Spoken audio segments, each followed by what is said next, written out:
Tyre फुटला आणि मृत्यूने गाठले. खासगी वाहनाचा भीषण अपघात, 1 ठार 14 जण जखमी.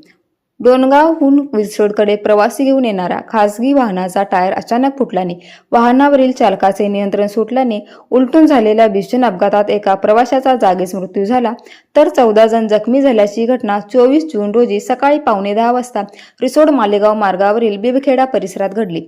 मृतकाचे नाव संतोष नारायण गवळी, वय 36, राहणार नावली, तालुका रिसोड असे आहे. मिळालेल्या माहितीनुसार MH26 S1841 क्रमांकाचे खासगी प्रवासी वाहन डोणगावहून रिसोडकडे येत असताना बिबखेडाजवळ त्याचा टायर फुटला. त्यामुळे वाहन रस्त्याच्या कडेला अपघातग्रस्त होऊन उलटले. अपघातानंतर स्थानिक नागरिकांनी तातडीने मदत कार्य सुरू करून 14 जखमींना वाहनातून बाहेर काढले आणि उपचारासाठी रुग्णालयात दाखल केले. यापैकी 3घांची प्रकृती चिंताजनक असल्याची माहिती आहे. गंभीर जखमींना पुढील उपचारासाठी वाशिम येथे हलवण्यात आले आहे. पोलिसांनी वाहन चालकाला ताब्यात घेतले. पत्नी आणि मुलासमोरच पतीचा मृत्यू. संतोष गवळी हे पत्नी आरती आणि 5 वर्षीय मुलगा गणेश यांच्यासह रिसोडकडे येत होते. रिसोड पासून अवघ्या 4 किलोमीटर अंतरावर झालेल्या या अपघातात संतोष गवळी यांचा जागीच मृत्यू झाला. डोळ्यासमोर पतीचा मृत्यू झाल्याचे पाहून पत्नी आरती गवळी यांनी मुलाला कवटाळून हंबरडा फोडला. हा हृदयद्रावक प्रसंग पाहून घटनास्थळी उपस्थित नागरिकांचे डोळेही पाणावले होते. अपघातातील जखमी परमेश्वर बबन शिंदे, वय 50, नावली. लता दीपक खरात, वय 42, नावली.